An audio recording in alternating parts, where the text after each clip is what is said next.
All right, so murder mystery. Tips of writing a whodunit. So here are just some general tips on. So here's some general tips on writing a mystery novel. What's important to realize is that for the audience, the mystery itself is the hook, the crux of the novel. Because it's so important, it's important to realize that you have to make sure that the mystery is enticing. I'm not saying like you had to do a very kind of out there type of mystery. You don't have to have one where turns out the killer is a giant shape-shifting bee. But what is handy to keep in mind is if you make your mystery too plain, then it's not really that. Then the reader won't get into it. And it's the mystery itself that helps with the immersion of that book. So the two most important characters in a murder mystery novel, especially one that's focusing on the murder itself, are the killer and the detective. The detective character doesn't necessarily have to be an official detective by any means.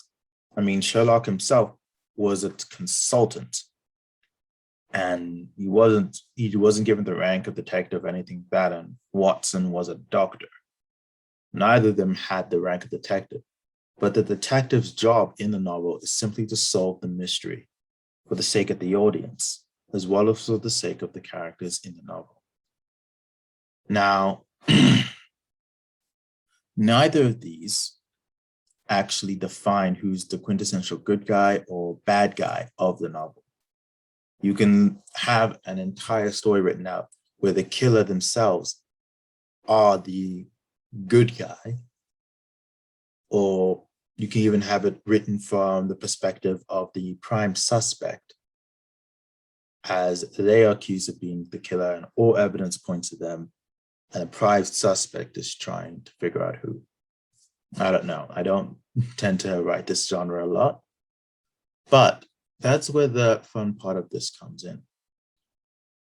The fun part of any mystery novel for me, and I'm like that type of kid that like picking up those books like Encyclopedia Brown, who would give you the mystery and then the solution at the back. So I like those kind of things. I like having the mystery so clear cut and with all the little bit of information that sprinkled within it that allows me to solve it. It doesn't matter what kind of red fish you throw at me or kind of pistol you use. I love solving a mystery. And that is what draws me to this genre. And that's the same thing that a lot of readers in this genre like to do. So, well, I'm not trying to say that you should ignore your characters for the sake of the mystery, but specifically with this type of novel, it is important to recognize the mystery in itself is a character to keep an eye on. Now, here's some terms you should get familiar with. You should recognize one of them from last week's, but we're going a little bit more in depth into how it's used. Is red herring, Chekhov's gun, show don't tell, even though that's technically a little bit more for film than it is for writing, it is still very much prevalent. Exposition and breadcrumb. Now, what is a red herring? Well, basic, they're a distraction. They are the glowing magician's assistant to distract you from the main trick. It is a deliberate misdirection by the author to make the reader, and in most cases, the characters of the book, believe something else is going on to draw them away from the truth. Now, the fun part of now, I really suggest that when you write a murder mystery, you have a few red herrings. Because if you actually look at some of those crime documentaries and such on real life detective stories, you'll notice that real life has a lot more red herrings than it normally would have in a novel. because nothing is clear cut. The more complex something is, well, got to remember, we're simple creatures. We like the simple and quick solution. So the more complex something is, the less likely people are going to figure it out unless that's specifically what they're looking for. In a book, using a red herring allows you to draw suspicion away from your murderer, away from the antagonist or protagonist, whichever you have, and draws them towards someone completely random. And by throwing your reader off like that, you're keeping them engaged, you're keeping them intrigued. Because the moment they realize it's just a red herring, they had to take several steps back into thinking, okay, where did I go wrong? Where did I step off the path that will lead me to solve this mystery? That's how you engage with them.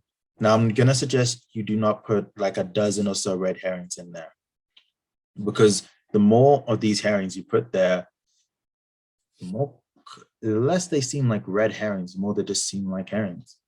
It's like when you have a suspect pool of 20-odd people in your book, it becomes really hard for your reader to stay engaged, because now they're just thinking, well, this is impossible for me to solve.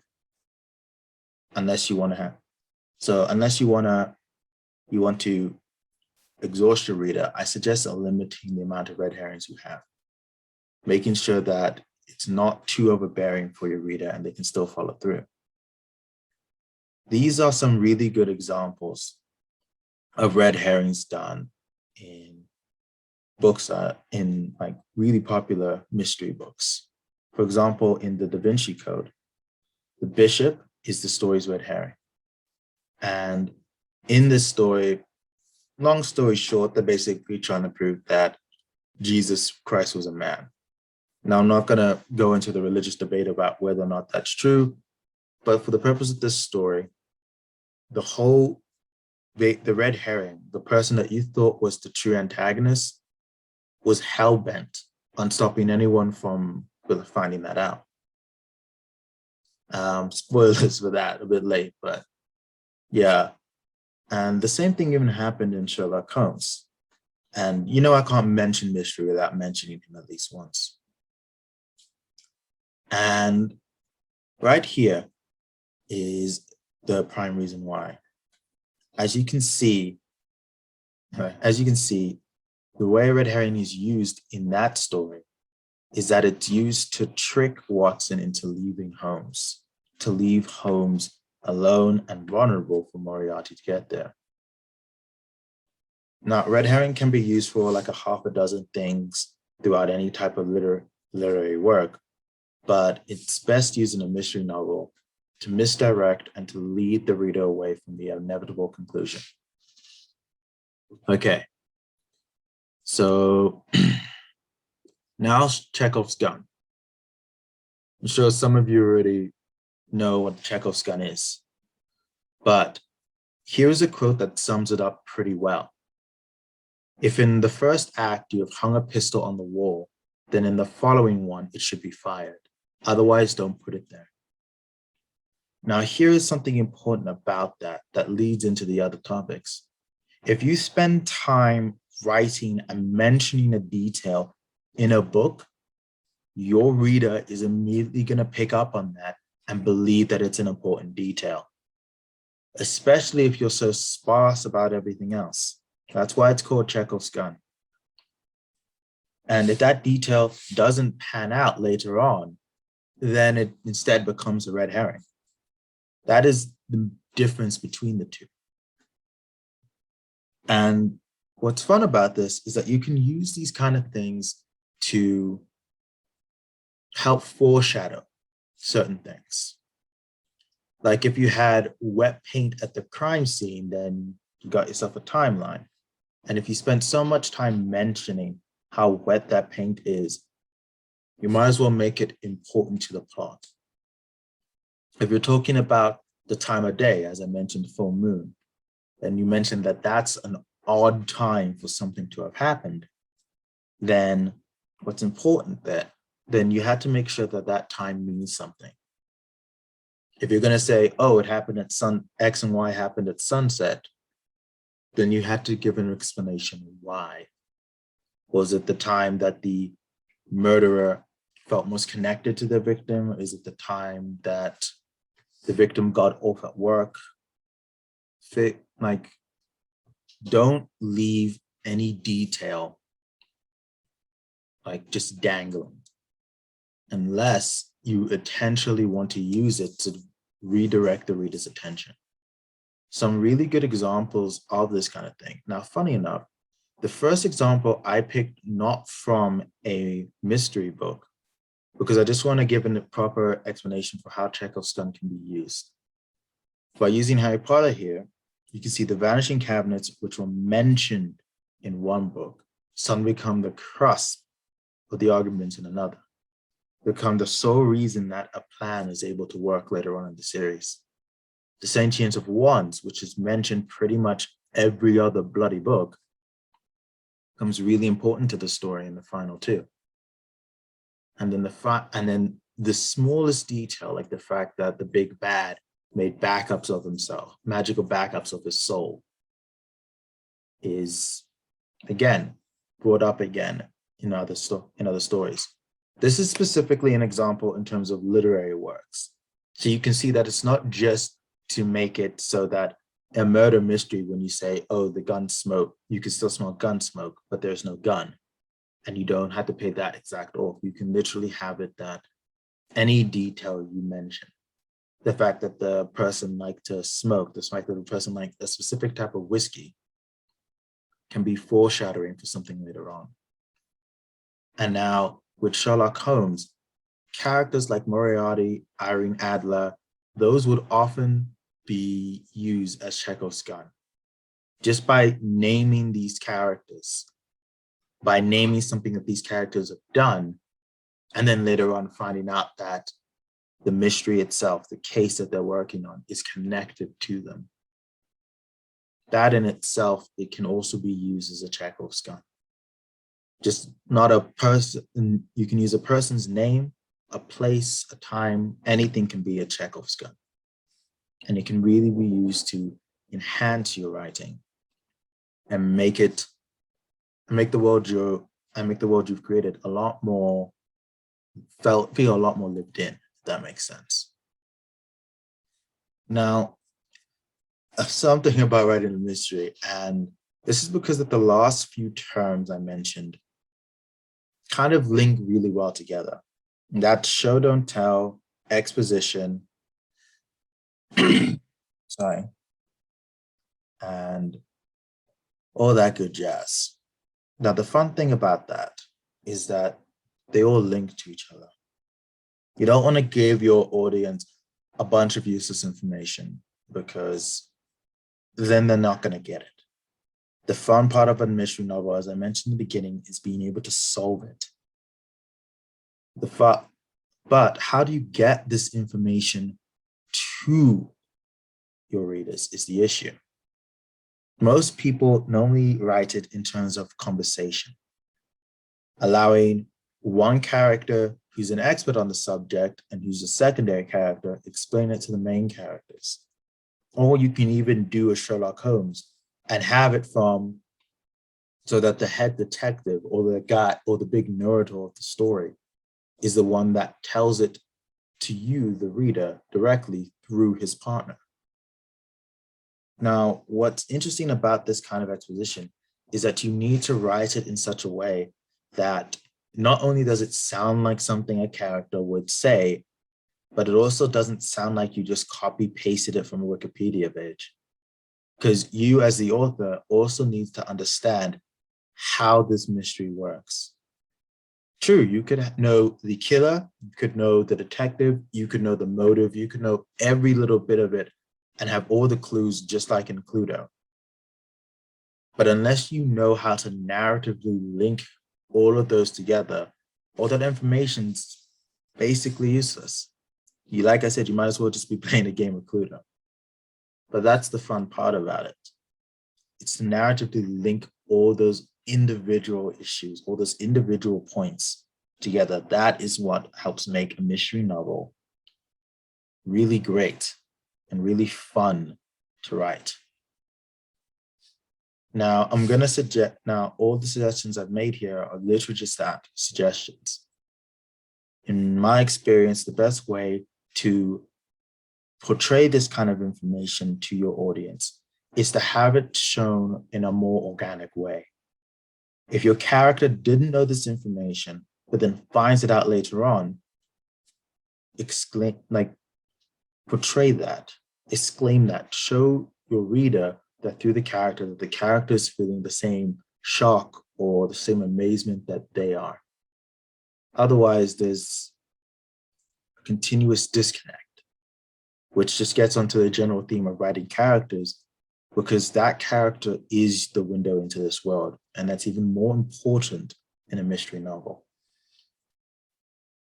Now, as we get to the end, these are some reading recommendations. Of course, Sherlock Holmes is like a big one. I highly recommend you look at just at least one of the cases, just so you can like get a general feel of how that kind of thing works.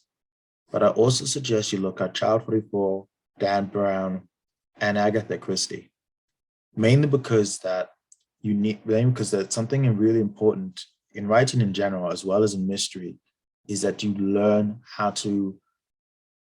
from different authors.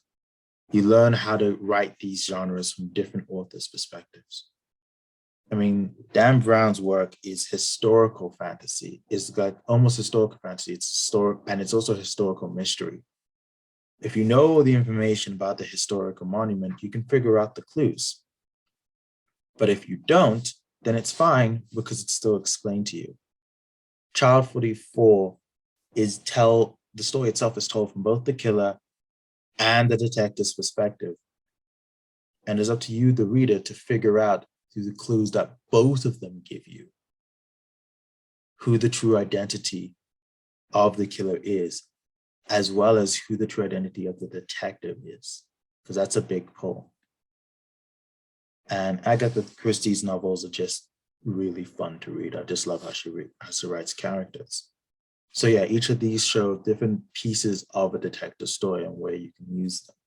If you want to get like movie recommendations or TV series, I honestly suggest just looking up some of the big crime dramas like Law and Order and stuff like that. If you want to learn how to like create evidence in the terminology police use. If you want to know how to do the mystery with like one detective and a whole lot of characters, I suggest looking at something like Knives Out or Nancy Drew. And just be open-minded about how you write these stories. There's no one way to write a detective novel, especially one with a murder mystery element. And it's all about having fun in the end, because that's why we do this. Now, here are some prompts I thought we could look at. It appears that we should still have some time left because I haven't gotten a notification yet. So I'm going to put on a timer for my phone for, let's say, 15 minutes. And when that's done, we can maybe share it either by the chat or we can read it out or whatever have you. And if you have any questions on the murder mystery that I didn't cover or you think I didn't explain well enough, please feel free to just ask me now. I'll be happy to talk to you about it. And yeah. All right, then. So I'm going to start the timer right now. Hope you guys enjoy writing. So does anyone want to share? I'm just going to share my piece if that's okay. Feel free to post yours in the chat if you want someone from Com to read it. And yeah, it's them. They've struck again. Those words sent chills down my spine as painful memories of the Jackstone killer raced through my mind. As we drove, I hoped, nay, I prayed that maybe the captain was wrong. That maybe it was just another copycat. Those I could deal with. As we arrived on scene, I looked in Captain Worth's direction and he nodded us over. My partner and I carefully stepped over the bodies that lay between us, noting that each one was oddly misshapen or skewed in some way. The moment we were but a few feet away, the captain took one look at me and pulled away the cloth covering the nearest body, and I nearly threw up. If Frankenstein had a demented sibling, the Jackson killer would fit the bill. In just a glance, I knew it was them. The makeup, the stitching, the posing was all a trademark. All of it just as demented and cruel as when they first arrived on scene nearly a decade ago. That's not all, said the captain, handing me a plastic bag. This was left for us. One of the techs found it in the Vic's mouth. A crisp, folded white piece of paper could be seen in the bag, in the shape of a swan. After taking it out and opening it, I could smell the intoxicating perfume and saw the blood-red words on the page. Your move. Okay. Does anyone else want to share? Thank you. For a second there, I thought none of you could hear me. Okay. All right. Does anyone else want to share? You can post it in the chat. So if no one wants to share, that's perfectly fine. This is a bit of a tricky thing to write. So yeah, I just hope that you learned something from what I did, that you walked away knowing a little bit more about murder mystery, and most importantly, that you all had fun learning this kind of thing. And yeah, just feel free to send any questions and stuff like that after the session. Like, feel free to send me any questions that you might have on this, like by the email. Just like literally just put it as, hey, this is a question for Daniel or something like that. And I'll be happy to try and answer it. So yeah, I really hope everyone had a good time. I guess if there's nothing, then we can just call this a session. And I hope all of you guys have a good week and you stay warm out there and everyone stay safe. Good night, everyone.